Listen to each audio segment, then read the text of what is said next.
Hi, welcome to another edition of What If No One Answered the Call? Here on JLJ Media, I'm James Lott Jr. I love having returning guests come back. We talked about one issue, we talked about another issue similar, and I'm glad to have him back. He is the administrator of Uinta County Fire and Ambulance. Let's talk to him, Eric Quinney. Hi, Eric. Hey, how we doing today? Good. First of all, let's explain to people where Uinta County is. We'll start there. Where is it? Yeah, Uinta County, Wyoming. We're located in the very southwest corner of Wyoming. We sit about 80 miles east of Salt Lake City, Utah, on Interstate 80, which runs from California to New Jersey. And we're about 3 hours south of Jackson Hole, Wyoming, and Yellowstone National Park and the Grand Teton National Park. So that kind of gives everybody an idea, maybe kind of where we're situated. Very southwest corner of the great state of Wyoming. I have driven cross country, both southern and northern routes. Did 80, and we were in Wyoming. We stopped in Laramie, and we went south. I forgot somewhere else we stopped at. Went through there. It was pretty, very pretty. I loved it. Isn't Wyoming one of the least populated states? Yeah, Wyoming is the least I populated thought, state yeah. in the nation. Yeah, I think just over 600,000 people, in a quite a big state. But yeah, our capital city of Cheyenne is only a population of a little over 60,000 people. So, I mean, really, 60,000 people in a lot of places in the country is a pretty small town. So we're Yeah. a small state, and we kind of want to keep it that way. Yeah. I don't blame you. I don't blame you. All right, 6,000 people. That was my high school. No, here in LA. Anyway, so that was like somebody said I graduated high school. There was only 300 of us. I go, that was like my freshman class was 300 people, something like that. So how did you get into fire EMS? I mean, how did you get into it? Well, first of all, childhood dreams. You said So I want to be a fire. You said I want to be a firefighter, and that there's was it. there's two things that I wanted to be growing up. I wanted to be Poncherello from Chips, and I wanted to be Roy DeSoto and Johnny Gage from Emergency 51. And so when I graduated high school, I went to college and got my degree in criminal justice and became a Wow. state trooper for the Wyoming Highway Patrol. And so I did that for about 7 years before I got an opportunity to move over into the fire service. So I got to fill my need to be Poncherello from Chips. Yeah. And then I moved over to the fire and EMS side of the house, and I've been doing that for the last 21 years here in Uinta County. So yeah, childhood dreams is where I got it started. I wanted to be Ponch, and I wanted to be a paramedic slash firefighter, just like Emergency 51 growing up Yeah. there in LA County Fire. And so I'm living out my childhood dreams. Okay. So, side note, my brother-in-law Ricardo have to watch this episode. He is watching Chips right now. He decided to go back in time and on one of these channels. He's watching every season. I think he's on the second season, and he's like, "That's where that used to be. When we were kids." And that's what I'm like. Yes, it was shot in L.A. But Punch, Eric Estrada grew up with my mom, so they knew each other growing up. So it's kind of funny. I'm like, when you said that, I'm like, I. That's really funny. Just I love that. But you can find Chips folks on any of your old stations like Pluto TV or whatever. You can find stuff on there. It's on there. Actually, did you ride a motorcycle? No, didn't ride a motorcycle. Wyoming, our weather is really not conducive a lot Oh, of times to riding motorcycle. But I was a state trooper, working out on the highway patrol. And so, yeah, it certainly, oh, I think I've always been in public safety. And like I said, and it started as a young kid, and that's what I wanted to do. And I did it. you did. Actually that's amazing. I love that. Um, so here's a good question. I don't know if you've ever been asked this before, because now you just said this. My journalistic skills are coming out. Is it what you thought it might be? Yes and no, right? I certainly, did, or certainly the idea of helping people, and obviously just the adrenaline of it all. Yes, The backside of it, in terms of just the emotional baggage that a life in public safety creates, is something I never expected, and so something that is, you know, we really didn't do a good job of dealing with mental health for the longest time because everyone that's in fire and EMS, type A personalities, we're the macho people. We don't need help. We help others. We don't need help ourselves.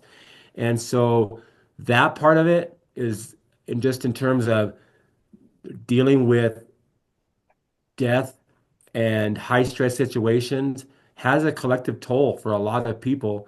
And so dealing with that end of things with coworkers and myself personally is not what I expected. And certainly something that we're doing a better job of at. But it's not all glitz and glamour to help people, to ride in on the fire truck, hop off, help somebody, and go home. The downsides of the job, certainly are seeing a lot of death of people and death of coworkers that are in similar situations. People, and it's not just death; it's people sometimes gruesome situations, and so that part of it is not what I expected, and certainly, uh, a big part of the job, but something that we're doing a better job of these days than we did, years ago. I agree with you. When I was a nurse, they always say we were the worst patients, nurses and doctors. We just, it's ironic how we are the ones who help everyone else. We help ourselves last. It's true. I mean, I Yeah. didn't go to therapy until years later. I know I needed some therapy because, again, death. I was a geriatric nurse. I saw death almost every other day. I mean, it was kind of and family and their family drama would seep into the hospital, and we would feel it a little. Like it's just like I didn't realize it was hitting me that hard. I did not realize that until years later, and I was like, oh, I got some stuff I've been holding on to. Yeah, absolutely. There's a big part of that side of the job. But with all that being said, I love what I do and I wouldn't trade it for the world. So this is your passion. As you said, it was a childhood dream. You found your passion. Absolutely. Yeah. I always wonder what that'd be like. I have it too now. I found my passion now, what I'm doing now. But it's like I always wondered. I see people get their jobs. They love that. They can talk about it all the time. They can read about it all the time. It's like, what does that feel like now? What that feels like. So I'm assuming you feel the same way. You're probably always looking at the latest, probably trends or regulations and all that kind of stuff. You're probably looking at all that kind of stuff. Absolutely. I mean, 24/7, obviously, this job is 24/7, 365. Certainly, the fire department never closes down for holidays or after hours, but just always trying to evolve, I mean, there's so many new issues always coming out that we've never dealt with in the past. Like, for example, lithium ion batteries right now is just a huge thing for the fire service. Oh, Like, it's great. We have all these, people, let's put out electric cars and make all this stuff great. But the problems that it poses for the emergency responders and the fires that it's creating, is a whole new thing that we're having to deal with. So we're always evolving and learning of, okay, now how do we put out these fires that when they start on a Tesla or another electric vehicle? And it's a evolving process. And so fires are changing. 50 years ago, a fire would start in a home and people would have 20 to 30 minutes to get out because of the nature that the fire burns. Today, people have just minutes because of lightweight construction. All yes, the materials that are used in housing yes, construction nowadays yes, is so much more flammable. And so the safety factors of people getting out is so much more critical. So everything's evolving. And so we evolve with it and learn and adapt and try to keep up with things. And then, like I said, maybe when I talked to you before, is there's so many different types of emergencies. It's not just fire that we respond to. It's so many different types of things, hazardous materials and vehicle crashes. And let me tell you, being out on the highway is the most scary thing in the world. I would rather be inside a fire, fighting a fire, than standing out alongside an yeah, interstate while people drive by trying to text their friend and not paying attention. It's yes. scary. It's an epidemic. People need to pay attention. They need to move over and slow down for emergency responders. But the people that have their heads buried in their phones and otherwise driving distracted is so dangerous for emergency personnel out on the highways. You hear about it constantly, people getting hit and ran over. And when I was a state trooper, people always in Wyoming, being out in the middle of nowhere, people would say, "Aren't you scared of getting shot?" And I said, "No, because I can shoot back." Yeah. But being ran over, absolutely. People aren't paying attention. It's getting worse by the day, and it's scary. One of my, I'm going to tell on him, one of my closest friends has got in an accident. It was his fault. He said he was distracted. Yep. And the car's total. The car is total. And I mean, I can't blame nobody. He was distracted in the car. You think about it, all these cars now coming out with these big, huge screens. There's so many things to play with, and phones, and people having to be connected, and but the importance of paying attention is like gone by the wayside, and we have to really reverse the trend because it's scary out there. I agree with you on that completely. But you brought up something else that just really, I never even thought about this either. An electric car situation. Because it's a different than a gas car. You're right. I mean, Yeah. it's a whole different. Oh my! If they catch on fire, it's a different kind of fire, isn't it? Different kind of fire, different kind of danger, and sometimes they're almost impossible to put out. Sometimes they have to bury the car in a hole to get the fire to eventually go out. Um, it's taking, you might use a couple thousand gallons of water on a regular vehicle Right. fire. For an electric car fire, you're talking 25 to 30,000 gallons of water sometimes, if you can even get it to go out. They're coming out with these things where, putting cars, submersing them in containers of water to submerge them to get the battery to cool off and get all that energy that's stored up in the battery to dissipate. It's a it's a very complex situation, and we're finding that, that's why when they ask you when you go to the airport if you have any lithium batteries in Yeah. your checked baggage, because some of these things are spontaneously combusting, and they do not want those in your checked baggage where they could happen, underneath the plane. Now, these motorized scooters that our kids are driving, we're seeing, or the e-bikes, they're so popular. Everybody wants to ride a bike. I mean, shoot, who wants to, you can have a bike where you can pedal or not pedal, but these batteries and these charging situations are just creating more fires. Um, like all these tools that are battery operated, your Yeah. saws and your Yeah. drills, all these batteries, they're a fire danger in a lot of ways, but people have no problem just leaving them in the charger all the time in their garage. And now we have these garage fires that are starting because of batteries. And so, yeah, it's a very complex issue for the fire service and one that is ever evolving.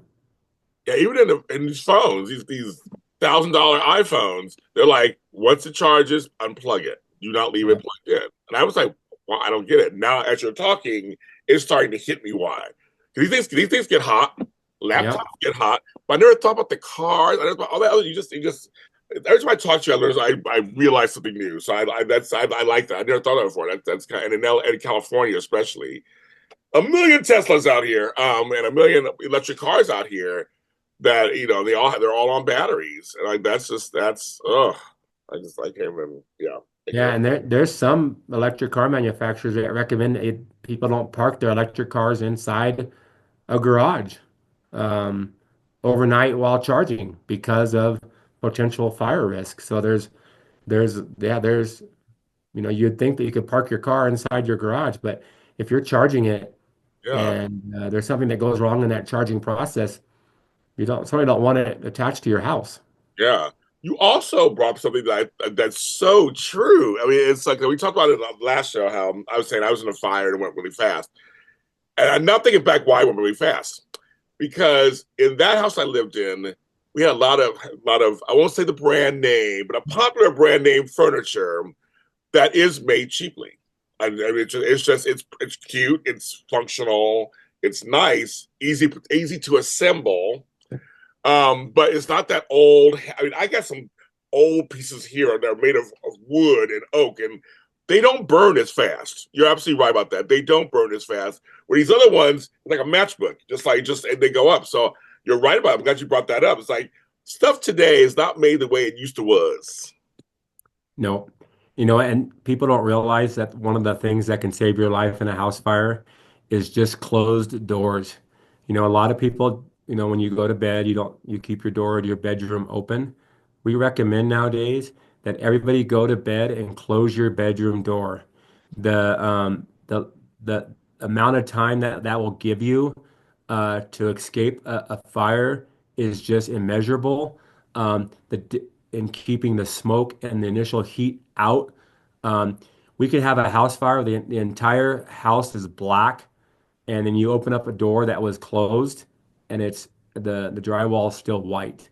Um, Closed doors is a huge safety factor in home fires. So anyone listening, I would recommend not only do you create an escape plan with your family and how you're going to escape a fire, but to to close doors. Closed doors save lives, and it can give you that extra time that you need because you just don't have as much time as you used to have to get out of a fire.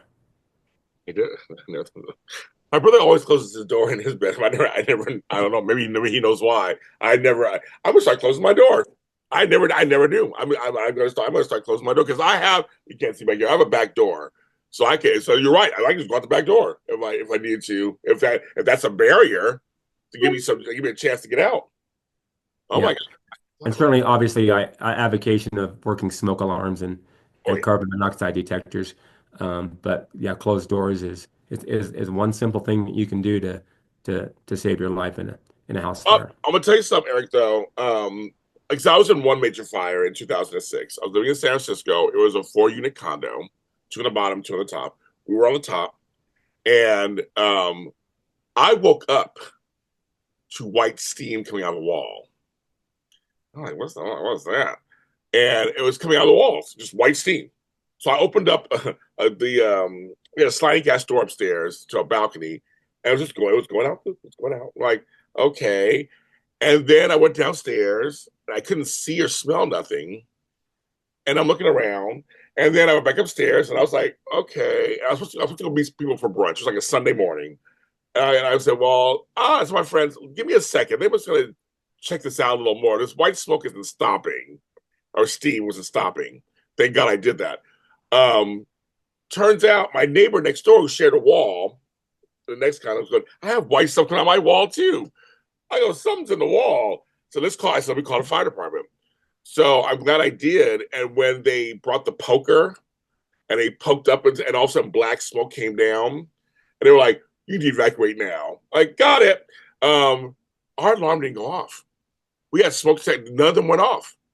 And I'm like, so I don't know. I couldn't remember. This was like I said, 2006. I can't remember if it was our responsibility or the HOA. I couldn't remember who was to check the smoke alarms, but they did. They didn't go off until after we were filled with smoke in the hallways. Then they started going off. So I just want to tell people, just be careful. It's like sometimes, or just like I said, make sure you check your smoke alarms on your own. I don't know what it is, but we didn't. We were remiss. We didn't know. And luckily, I just said, let me call the fire department anyway. Can't hurt. Turns out, just to wrap up the story, just turns out we had gas fireplaces, but they were turned on by electric starters. So downstairs, their electric starter started sparking and was creating, I guess, smoke in the walls. It was traveling up. And he said if I had turned on my fireplace that night, I would have blown up. I almost did. That night, I had somebody over, and we were going to sit by the fireplace.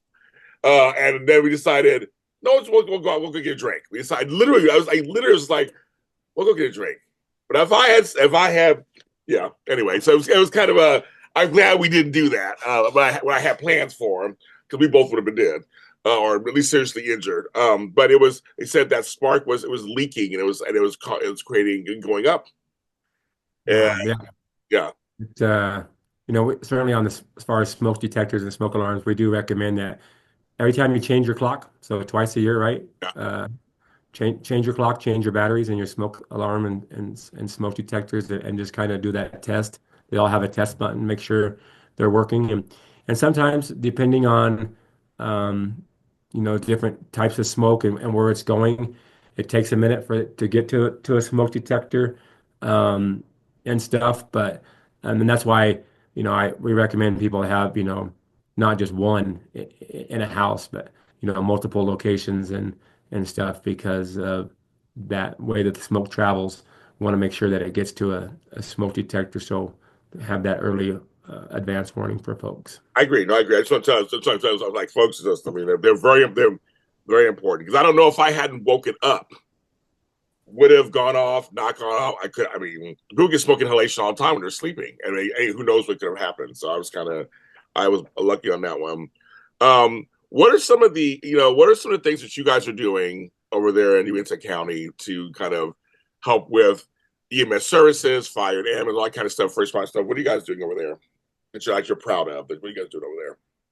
Well, first and foremost, we cover 2,200 square miles. We have just six full-time employees and 97 volunteer firefighters and EMTs countywide. We respond to about 2,200 EMS calls a year and about 700 fire calls a year. Like I said, we primarily do that with volunteers. We couldn't do what we do without our volunteers, so I wanted to stress that the importance of volunteerism, the importance of people being willing to help their community. When I first started this job in 2004 in my position, shortly after in April of 2005, we had a house fire where we lost two firefighters in a fire and an explosion. And since then, we are, you know, we're constantly engaged in trying to, be improve our training and getting people to volunteer. But the nature of our work is dangerous. Even things that go completely right sometimes go wrong, just because of the nature of emergencies. But so obviously we're certainly proud of the volunteer staff that we have that are willing to do everything that they're doing, even in the light that they know that it's could come at the ultimate sacrifice. Certainly don't want to ever do that again. But you know every year about 100 firefighters and EMTs die in the line of duty across the country.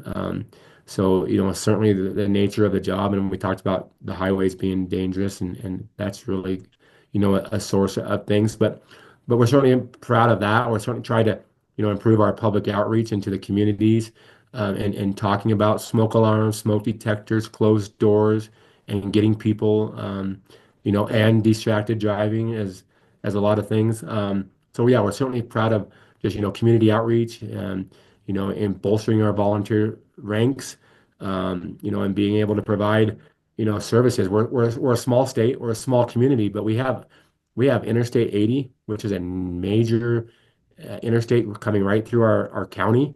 It literally tens and thousands of vehicles every day, the semi truck traffic. So it provides unique opportunities or challenges for us in terms of dealing with the traffic that we have. So we're a small town, but we have a lot of big city problems with the interstate coming through. We have a major railroad coming through. We have a lot of industry, oil and gas, and things that we're having to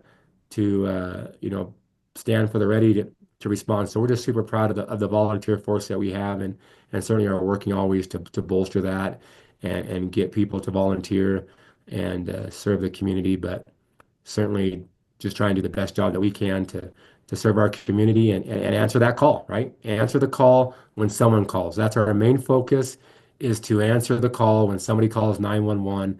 We want to be there and help them. And so that's what our goals are, is to make sure that always happens, because we don't want to ever get to the part where we're talking about, well, nobody answered the call and this happened. That's very serious, folks. You want when you want 911, you want 911. You want somebody there on the other side. That's where we'll end it. Eric, get to come back on the show. You're great. You have to come back on the show. We'll talk some more topics. You're wonderful. Thanks for your time.